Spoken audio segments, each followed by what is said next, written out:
The alien princess rejected every suitor, until a human won her heart. Princess Sailira stood on the balcony of the Viorlian palace, looking out at the endless expanse of stars. The twin moons of her homeworld glowed softly, casting silver light over the crystal spires of the city below. The air was quiet, almost too quiet. Her advisors would call this a perfect evening, a calm moment before the return of court duties. But Sailira felt only the weight of expectation pressing on her shoulders. Since she had come of age, the High Council had demanded that she consider marriage. Across the galaxy, noble families, military leaders, and wealthy dynasties sent emissaries to court her. Each one arrived with promises of power, fleets of ships, or riches beyond imagination. Each one expected a polite acceptance or a swift rejection. Sailira had learned to give the latter. She had rejected every suitor that came before her. And yet no one seemed to understand why. The suitors saw her as a prize, a symbol of influence, not as a living, thinking being. They brought gifts, they made speeches, they flaunted their authority. But when they looked at her, their eyes were not curious. They were calculating. Sailira wanted more than calculation. She wanted understanding. She wanted someone who could see her as herself, not as a throne to sit upon or a weapon to wield. Tonight, the palace was quieter than usual because a new delegation had arrived. They came from a distant star system, one recently contacted by Viorlian explorers. The humans, as they were called, were said to be clever but weak, brave but fragile, and short-lived compared to the Viorlians. Their envoy was not a prince, nor a warrior, nor a diplomat with centuries of training. He was simply a man named Elias Rowan, sent to represent his people in cultural and scientific exchanges. Sailira had not expected him to matter.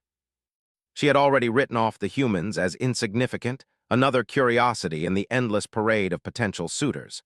But as she listened to the initial briefing from her council, she noticed something unusual.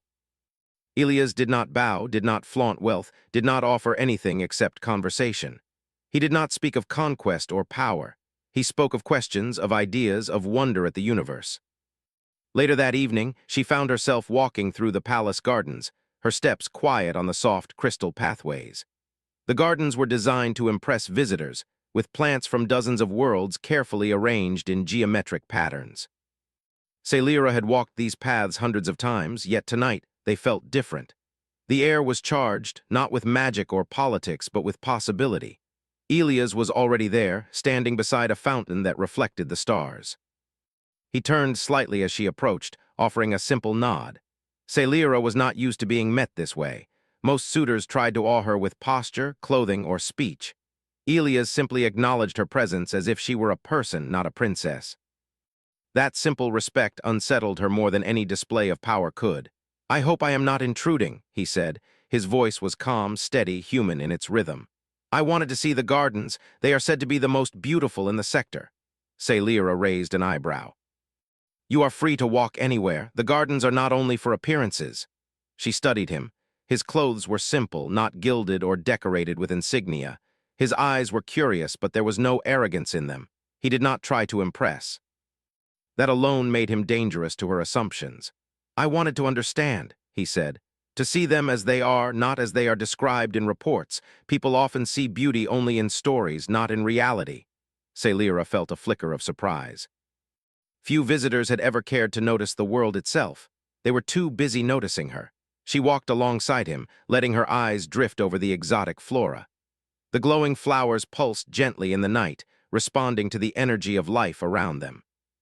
The scent of alien blossoms filled the air, sweet and strange. "Why do you care so much about seeing things for yourself?" she asked.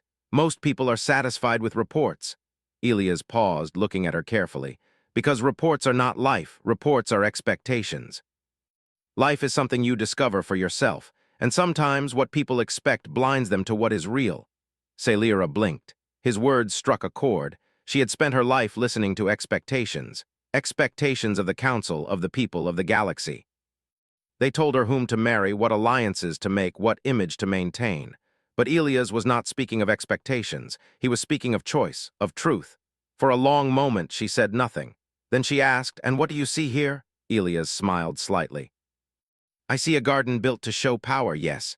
But I also see a quiet pond where no one notices, where life goes on as it will.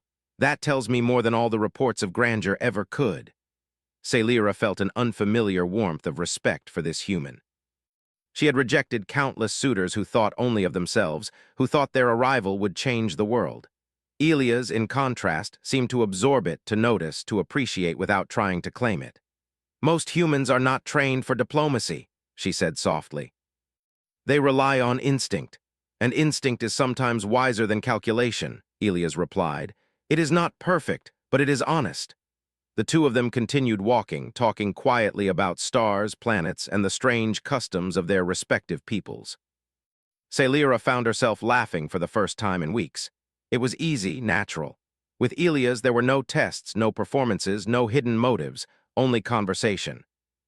Over the next few days, Elias continued to impress, not through gifts or words of flattery, but by his actions. He helped translate messages from distant human colonies.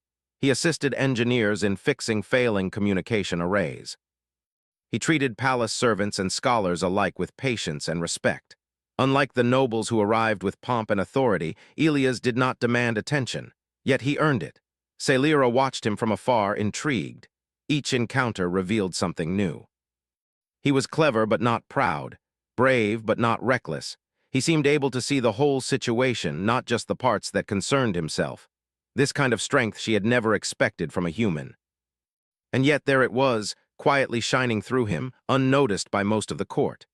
One evening, as they walked through the observation deck above the palace, a distant fleet passed near the planet's orbit. The court had been on edge for weeks, anticipating potential threats from rival systems. The suitors immediately began arguing about military strategy, posturing about who could defend the planet best. Sailira felt the familiar frustration rising. Every decision seemed like a contest of ego, not a conversation of reason. Elias, however, said nothing at first. He simply looked at the stars and then back at her. "Do you know why they come here?" he asked. "They come for power," she said, not hiding her annoyance. "And they come for me, mostly for me." "And do they see you as yourself or as a prize?" Sailira was silent. No one had ever asked her this directly, not a single suitor, not a council member, not even her closest advisors. The question was simple, yet it carried weight. It forced her to confront a truth she had long avoided, that most of her life had been spent in the shadow of others' expectations. "They do not see me," she admitted softly. Elias nodded. "Then maybe you do not need to see them as much either." The simplicity of his words unsettled her, yet it resonated. She had always believed that her role required her to be polite, to weigh every gesture, every word. Elias suggested that perhaps her role was more than tradition, more than ceremony. Perhaps it was also choice. The next day, the court hosted a grand banquet. The suitors arrived with gifts and grand speeches. They flaunted their wealth, their fleets, and their titles. But Elias did not perform. He stood quietly, observing the room and speaking only when spoken to. He complimented the cooks, praised the musicians, and treated the palace staff with courtesy. He did not attempt to impress Sailira, yet she found herself drawn to him more than anyone else present. One young prince from a neighboring system approached Sailira during the banquet, attempting a display of charm and flattery. Sailira politely declined, as she always did. But then the prince sneered, mocking the human. "Surely you do not let this weak creature influence you?" he said. Elias stepped forward calmly. "I influence no one, I only listen and sometimes I help. That seems to be all a person can do without taking away another's choice." The room fell silent. No suitor had ever dared to speak in such a manner. The prince stammered, unsure how to respond. Sailira felt a thrill of admiration. Here was a human, small and underestimated, standing not with arrogance but with courage and respect.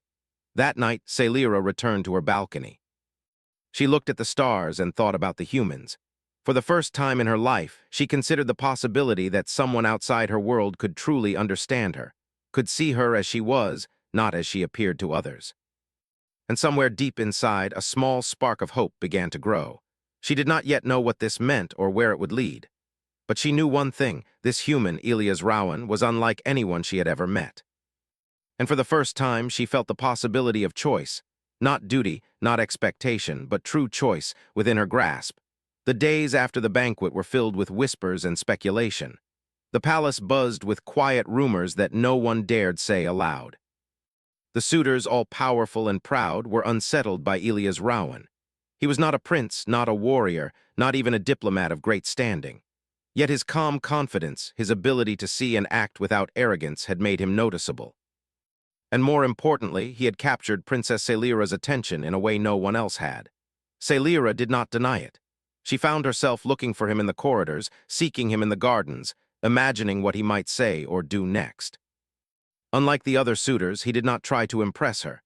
He did not display power or wealth. He simply existed in the court, quietly observing, quietly helping, quietly being human in a galaxy that expected perfection in glittering forms. One morning, the princess found him in the palace archives, bending over old star charts and maps. He was studying the trajectories of distant trade routes, trying to understand the patterns of human colonies across the stars. He had no obligation to do so. It was curiosity, pure and simple. "You are studying human trade routes?" she asked, walking quietly into the room. The sunlight through the tall crystal windows made his dark hair glow like a halo. He looked up at her and smiled. "I am," he replied. "It helps me understand my people. They are small and scattered but clever. Knowing their paths helps me see how they survive and thrive." Sailira walked closer, leaning on the edge of the table. "And what do you see?" He pointed at the star maps, showing routes that twisted and curved across space, crossing through dangerous nebulae and asteroid fields. "I see cleverness. I see cooperation. I see people who rely on each other, not just on technology or armies. They survive because they trust, because they share, because they adapt." Sailira tilted her head. "Trust and cooperation, that is not how this court works. Here people survive by power, influence, and strategy. One misstep and everything collapses." "Perhaps," Elias said gently, "but there is value in seeing another way. Sometimes the small and clever can outmaneuver the great and powerful. Sometimes a team of ordinary people can achieve what a fleet of warships cannot. Humans have learned that lesson again and again."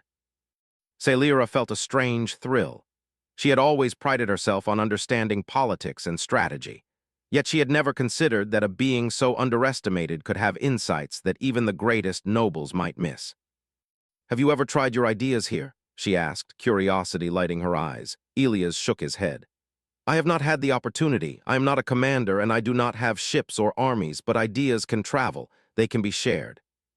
And sometimes they are enough to save people from mistakes." Sailira nodded slowly, the first seeds of admiration growing inside her. She wondered if her advisors had ever thought to ask her what she wanted, not what was expected of her, but what she truly wanted. The next week, a minor crisis erupted. A neighboring star system, jealous of the Virelian trade dominance, sent scouts near Virelia's orbit. They intended to observe, perhaps to intimidate, but their presence caused alarm in the court. The suitors immediately began arguing.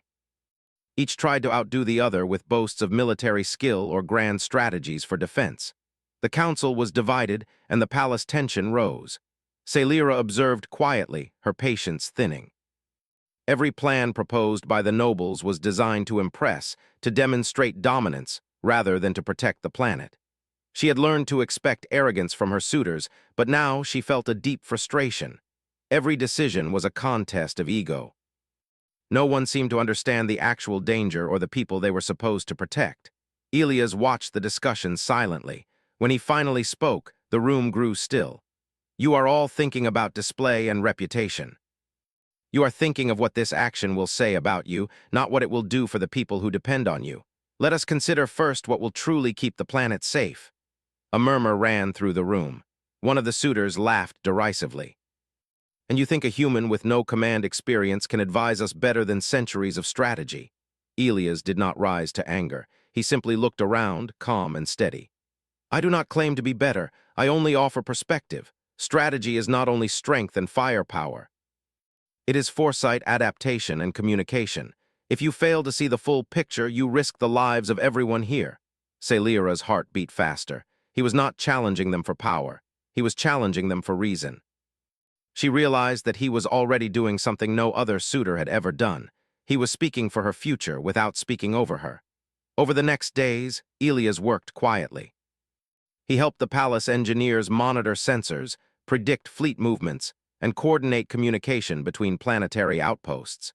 He relied on clever observation rather than sheer force, and his suggestions proved effective. The scouts withdrew quietly, realizing that Virelia was not an easy target. No grand warships had been fired, No fleets had moved, and yet the solution had worked perfectly. The High Council was stunned. They had expected failure. They had expected chaos, but instead, the planet had been protected and the crisis resolved, all because of the insights of a human who no one had taken seriously. Celira could not hide her admiration. She found herself walking beside him frequently, asking questions, learning about humans, and discovering the thoughtfulness that allowed them to survive in a dangerous universe. She discovered that Elias had grown up on a planet that was unpredictable, full of harsh environments, strange creatures, and competing colonies. Humans had to cooperate to survive, to innovate constantly, and to adapt. That strength, quiet and persistent, fascinated her. One evening after the crisis had passed, the princess and Elias stood on the observation deck, watching the distant glow of a nebula. Celira felt a strange sense of ease. She had never felt this way with any suitor. None had been patient, none had been honest, none had been so willing to listen without claiming authority. "You understand people," she said softly. "Not as pawns, not as assets, but as beings. I have not met anyone like you before." Elias turned to her, his expression serious but gentle. "I only try to see people as they are. It is not always easy, but it is the only way to truly help them. And I want to help you, princess. Not to impress you, not to gain favor, but because it matters to me that you are safe, that your choices are yours." Celira's chest felt tight. No one had ever spoken to her with such honesty, and she felt a stirring she did not fully understand. Could it be admiration? Or something deeper? She did not know. But she knew that the world had shifted even for a moment and that she could not ignore it. The next challenge came swiftly. One of the suitors, a warrior prince from a distant empire, attempted to demonstrate his power by taking command of the planetary defense simulations. He ignored Celira's instructions, believing that his reputation demanded obedience. Within hours, he had mismanaged the test fleet, causing near collisions and unnecessary panic. Celira observed in frustration. Her voice, clear and firm, cut through the tension. "Stop! This is not about display. This is about safety," the prince sneered. "And who are you to say? You are young, inexperienced, and—" Elias stepped forward, calm but commanding. "She is the one responsible for this world. Her perspective is not only valid, it is necessary. If you cannot follow her instructions, step aside." The court went silent. Celira felt a surge of pride and relief. For the first time, someone spoke for her without undermining her authority. The prince, shocked, stepped back, realizing that he had underestimated the quiet human who dared to speak with truth. Over the following weeks, Elias continued to assist quietly. He mediated disputes between suitors, advised on logistics for planetary trade, and offered creative solutions to old problems. He did not seek recognition. He did not demand respect, and yet respect came naturally. The High Council could not ignore his contributions, and gradually, even the other suitors began to notice that the human was not weak or insignificant. Celira, too, began to feel her heart change. She could not articulate it fully, but she sensed that she valued his presence more than any title or wealth. She felt safe with him, not because he had power, but because he understood what mattered. He saw people as individuals. He listened. He cared. One night, as the twin moons rose over the palace, Celira walked alone to the gardens. She found Elias sitting on a low wall, gazing at the stars. He turned and smiled softly. "You think too much," she said with a teasing smile. "Perhaps," he replied. "Or perhaps I am thinking of what matters most." Celira walked beside him in silence. For a long time, they simply looked at the stars together. There were no speeches, no displays, no games, just quiet understanding. Finally, she spoke. "You are different from anyone I have ever met. I do not know what this means or where it will lead, but I feel something I cannot name." Elias looked at her. "You do not need to name it. Sometimes it is enough to notice it, to let it grow naturally, and to see where it leads." For the first time in her life, Celira felt free, not bound by expectation, not limited by duty, not pressured by the galaxy's view of her. She felt a small spark of hope. Perhaps there was a future where her choices could be her own, where she could see life clearly, and where she could value someone for who they were, not for what they represented. And as she stood there, side by side with the quiet human who had shown her another way to see the universe, she realized that the course of her life, and perhaps the future of Violia itself, was beginning to change. The galaxy was full of suitors, of leaders, of mighty beings, And yet she felt that the one who mattered most was not the one who promised fleets or riches, but the one who understood, who listened, and who quietly proved that strength could come in unexpected forms. The days ahead would be filled with tests, with challenges, and with the judgments of a court that had never seen a human act with such courage and insight. But Sailira felt ready. And in her heart, she knew that this human, Elias Rowan, had begun to show her something no other suitor ever could.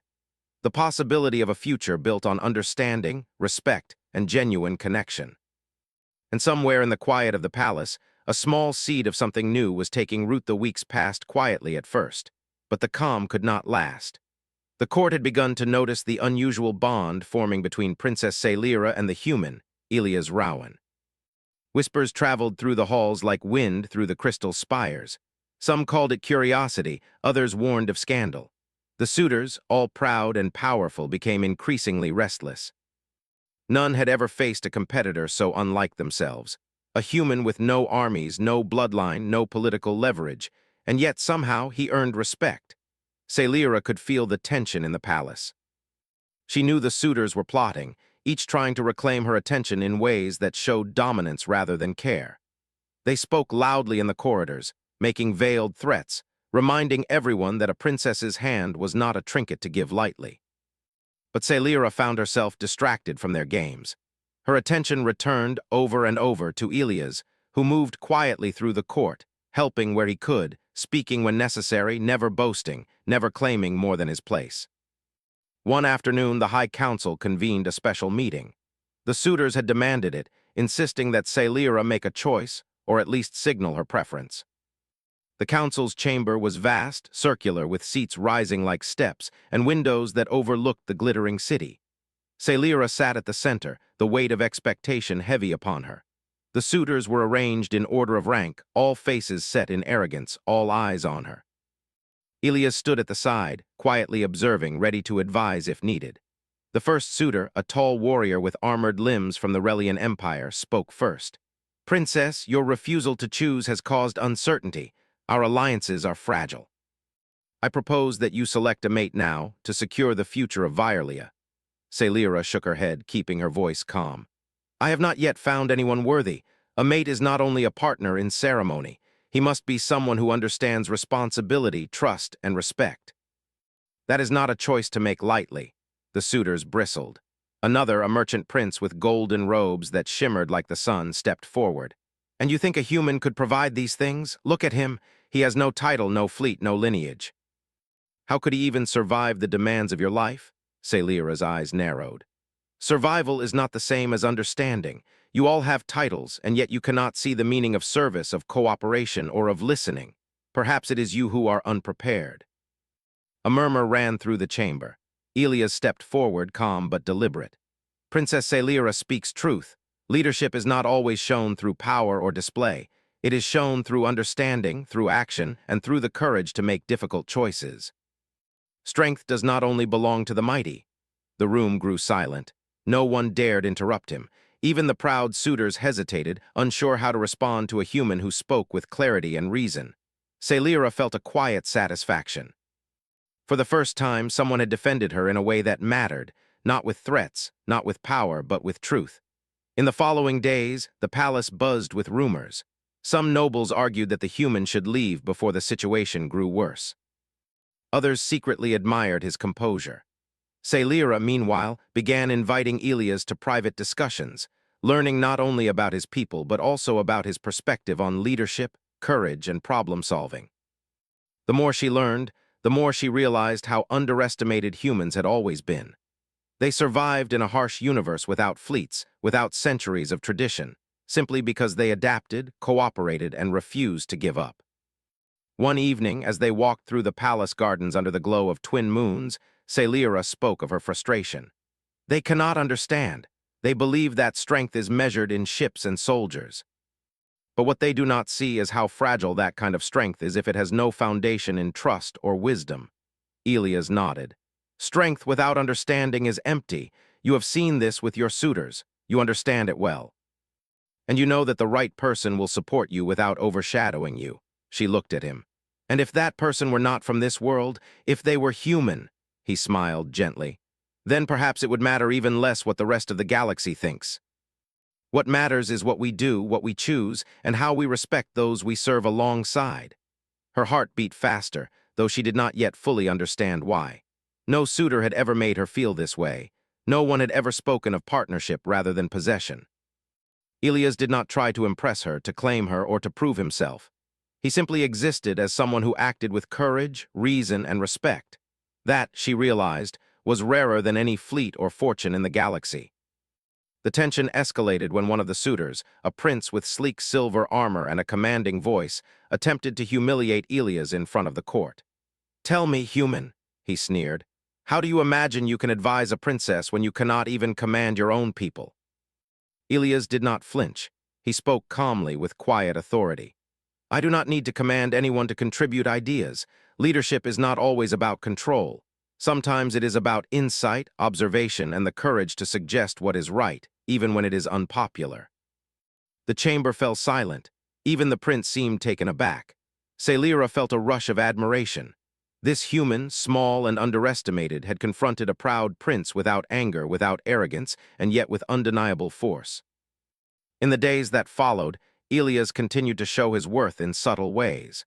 When disputes arose between suitors, he mediated calmly, finding compromises that no one else considered. When logistical challenges threatened planetary trade, he suggested creative solutions using human techniques of coordination and innovation. Each time, the results were effective, practical, and achieved without a single display of violence. Celira began to notice the change in the court. Even the High Council, slow to admit it, had begun to recognize that Ilias' presence was valuable. The suitors grew increasingly desperate, some attempting grand gestures to win her favor. But Celira's attention remained on the human who acted without need for recognition. One afternoon, she summoned Ilias to the observation deck.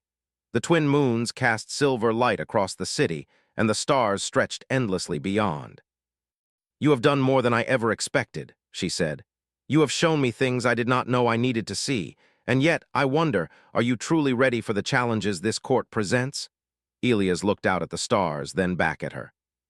"I do not claim to be ready in the way a prince or a general would be, but I know that I am capable of learning, of acting with reason, and of standing where it matters. If I am to serve beside you, I will do so honestly, without pretense." She studied him carefully. There was no arrogance in his eyes, no ambition for her hand, no desire to impress, only sincerity. For the first time, Celira realized that she could trust someone completely. She could rely on him not because he was powerful, but because he was steadfast, clever, and true. But not everyone in the palace shared her perspective. The suitors were growing bold, attempting to manipulate court politics, spread rumors, and undermine Ilias at every opportunity. One evening, Celira overheard a plan among them. They intended to challenge Ilias to a public test, designed to embarrass him and prove that a human could not hold his own in a Virelian court. Celira's heart raced. She could not allow this. She confronted Ilias privately. "They intend to humiliate you," she said. "They will try to make you look weak to force me to dismiss you." He shook his head calmly. "I expected as much, but their challenge does not change who I am or what I believe. If they test me, I will respond honestly, not for them, but for the truth, and for you." Celira felt a surge of pride and worry. This human, who had done nothing to claim power, would face a court full of proud nobles who saw him as insignificant. Yet she knew he would act with courage and wisdom. That was why her heart had begun to lean toward him. That was why she felt something she had never felt before, hope that she could choose for herself, not for others. The day of the challenge arrived. The suitors had devised a series of tests designed to display skill, intelligence, and control. Many were dangerous, but none involved direct harm. The first test was a puzzle of navigation and strategy. The suitors approached with confidence, relying on centuries of training and status. Ilias walked forward calmly, observing quietly before offering solutions that others had not considered. Each step was precise, deliberate, and effective. The court watched, astonished, as the human completed challenges that were designed to be insurmountable for someone without elite training. Celira's heart swelled. She realized the truth of what she had suspected. Strength was not always about bloodline, title, or power. Sometimes it was about clarity, courage, and insight. Elias had proven all of these qualities without once seeking glory. By the end of the day, the court was forced to acknowledge what they had long ignored. The human was not weak. He was clever, steady, and brave in ways that mattered. The suitors, humiliated by their own arrogance, retreated quietly, and whispers of respect began to replace the murmurs of ridicule. Sailira felt a shift within herself. She knew that the choice before her was no longer just a matter of protocol. It was a matter of heart. Elias had shown her something no other suitor had, that a person could be strong without dominating, brave without boasting, and worthy without status. As the sun set over Violia, she found Elias in the gardens, leaning against the fountain, gazing at the glowing flowers. She approached him, her mind racing. "You have changed everything," she said softly. "Not just the court, but me. I see things differently because of you." He turned, his expression gentle. "I have only tried to be myself. That is all anyone can do." Sailira smiled, a mixture of relief and wonder. "And yet it is enough. It is more than enough." They stood together in silence, watching the flowers glow under the twin moons. For the first time in her life, Sailira felt that the world was not only about expectation or duty. It could also be about choice, understanding, and partnership. And she realized, deep within her heart, that she wanted Elias not for his station, nor for his gifts, nor for his courage alone, but for the way he saw her and the world. And somewhere deep in the palace, a quiet truth began to settle. The course of her life, and perhaps the future of Violia itself, would never be the same. The morning light spilled across the Violian palace, painting the crystal walls in gold and silver. Today was not like any other day. The court had gathered in full force, nobles and suitors alike, their expectations heavy, their whispers sharp. The High Council had insisted that Princess Sailira finally make a public choice regarding her mate. The galaxy would watch. Alliances, power, and tradition demanded it. Every noble and diplomat present assumed she would choose one of the suitors with wealth, fleet, and influence. Sailira stood at the center of the grand hall, her posture calm, her mind clear. Her eyes swept over the assembled crowd, landing briefly on Elias Rowan standing quietly at her side. He did not try to impress, did not bow or flaunt himself. He simply existed there, steady, capable, and calm. And in that presence, Sailira felt certainty. The suitors began as expected, each making speeches about loyalty, power, and the glory of being chosen by the princess. They waved their titles, showed off their fleets, and promised alliances that could change the balance of entire star systems. But Sailira listened, not with awe, but with quiet patience. She had seen what mattered. She had seen courage, insight, and understanding. And she had seen it in Elias. One suitor, the warrior prince with silver armor, stepped forward aggressively. "Princess, surely you cannot ignore the advantages of selecting a ruler among us. We have power, we have fleets, we have the ability to secure your world and your people." Sailira looked directly at him. "You all have power," she said calmly. "And yet you have failed to see what it truly means to lead. Power alone does not make a person worthy of choice. Strength alone does not make a person wise, and wealth alone does not make a person honorable." The court murmured. Some whispered in shock. Some laughed quietly, dismissing her words, but others, more cautious, fell silent. Sailira felt the weight of centuries of expectation pressing down on her. Every eye in the room judged her. Every whisper weighed like a stone, yet she did not waver. She had waited long enough. She had seen enough. Her gaze shifted to Elias. He stood straight, his expression calm, yet attentive. No one else in the hall could stand like this without fear of judgment. But he did. He was human, small, underestimated, and yet he radiated quiet strength that no armor, title, or fleet could match. Sailira took a deep breath. "I have met many suitors. I have met those who offer titles, wealth, fleets, and influence. I have met those who seek to impress and those who seek to dominate. And yet in all of them I have seen what I expected to see: ambition, calculation, and the desire for recognition." She paused. The hall went silent. Even the murmuring of the court faded. Sailira's words carried weight. She continued, "And then I met someone different. Someone who listens, who observes, who acts with courage without boasting. Someone who shows wisdom without commanding, who respects others without demanding. He has no armies, no fortune, no title that matters in this court, and yet he has done more for my people than any display of power could ever accomplish." All eyes turned to Elias. Some suitors tried to hide their surprise. Some frowned. The room was filled with tension. Sailira's voice became stronger.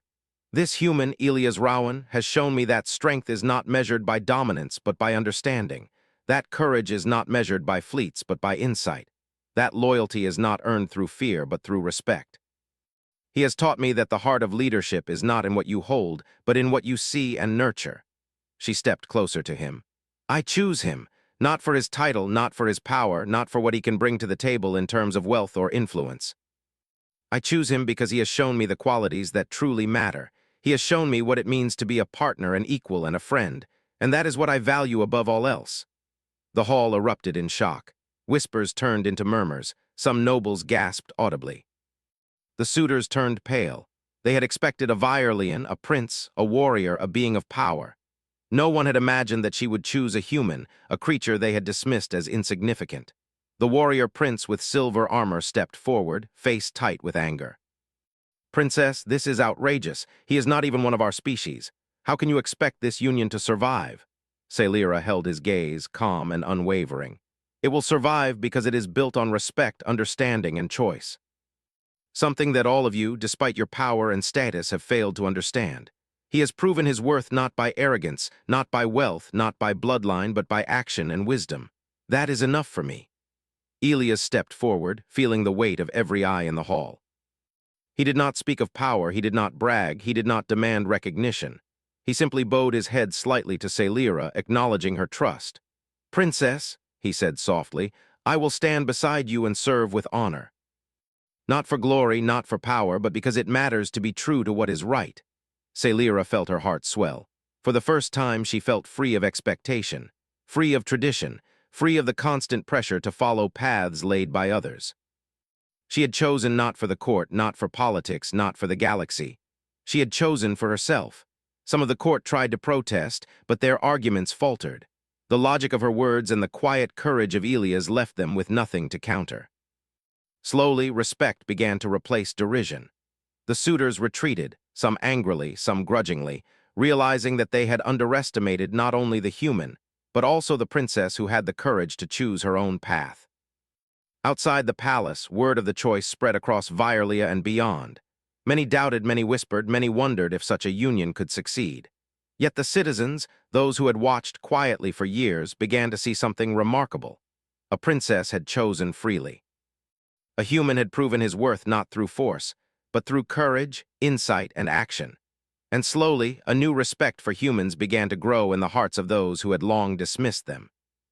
In the days that followed, Sailira and Elias worked together to bring stability and unity to the court. The other nobles, some grudgingly, some with curiosity, began to follow their example. The old traditions of power and domination gave way to cooperation, insight, and mutual respect. The palace was alive with new energy. Alliances were strengthened not through fear, but through understanding. Conflicts were resolved not through force, but through dialogue. Sailira found herself laughing more often, speaking more freely, and feeling a sense of partnership she had never known. Elias continued to work quietly, teaching humans methods of cooperation and clever problem-solving, and learning the ways of the Virelian court. Together, they became a symbol not of power alone, but of what could be achieved when respect, courage, and intelligence guided decisions. One evening, the twin moons rose over the palace gardens, their soft light reflecting in the fountains and crystal paths. Sailira walked with Elias, her hand brushing against his. She had never felt the freedom she felt now, the joy of choosing without expectation, without pressure, without fear. You have changed everything, she said softly. Not just my life, but the way this court will see the world, and perhaps even how the galaxy will see humans. Elias looked at her, his eyes gentle but steady. It was never about changing the world, he said. It was about being true, being honest, doing what is right. Everything else follows when people act with respect and courage. Sailira smiled. You have proven more than any suitor could. You have shown me what leadership, strength, and partnership truly mean. I am proud to stand beside you, not because of what you bring to the table in status or power, but because of who you are. Elias reached for her hand, and for the first time the world felt completely aligned with her heart. No whispers, no expectations, no traditions could overshadow this moment. Together, they walked through the gardens, the stars above them shining like witnesses to their union. Word of the choice spread across the galaxy. Many were surprised, many doubted, but some began to understand. Humans, long underestimated, had proven their worth not with weapons or wealth, but with courage, wisdom, and cooperation. The galaxy began to see that being underestimated did not mean being weak, and that sometimes the smallest beings could make the greatest difference. As days turned into weeks, Sailira and Elias continued to work side by side. Together, they reformed the court, reshaped alliances, and built relationships based on respect rather than fear. Sailira became not only a princess, but a symbol of choice, wisdom, and courage. Elias became not only a human envoy, but a trusted partner, a teacher, and a friend who showed that true strength often hides in unexpected forms. The suitors, one by one, left the court, humbled and changed. They had expected to control, to impress, to dominate. They had learned that the human they dismissed was stronger in ways they had never understood. And they had learned that the princess they had sought to win was not a prize, but a leader with the courage to choose for herself. Years passed, and the story of Princess Sailira and Elias Rowan became legend. Other species began to respect humans, not because of brute power or fear, but because of their ability to adapt, to cooperate, and to act with wisdom. The Virelian court became a place of innovation, understanding, and partnership. The galaxy watched in surprise, and slowly, quietly, began to understand the truth. Sometimes the smallest and underestimated could change everything. And Princess Sailira, once weighed down by expectation and duty, now stood beside the human she had chosen, not as a prize, but as an equal, a partner, and a friend. The galaxy had expected one story, but she and Elias had written another, a story of courage, respect, and choice that no one could ignore. Together, they looked at the stars, knowing that whatever challenges came, they would face them as equals. And somewhere in the quiet of the universe, the smallest and most underestimated voices had been heard, proving that the heart, intelligence, and courage of humans could inspire, lead, and transform even the greatest kingdoms among the stars.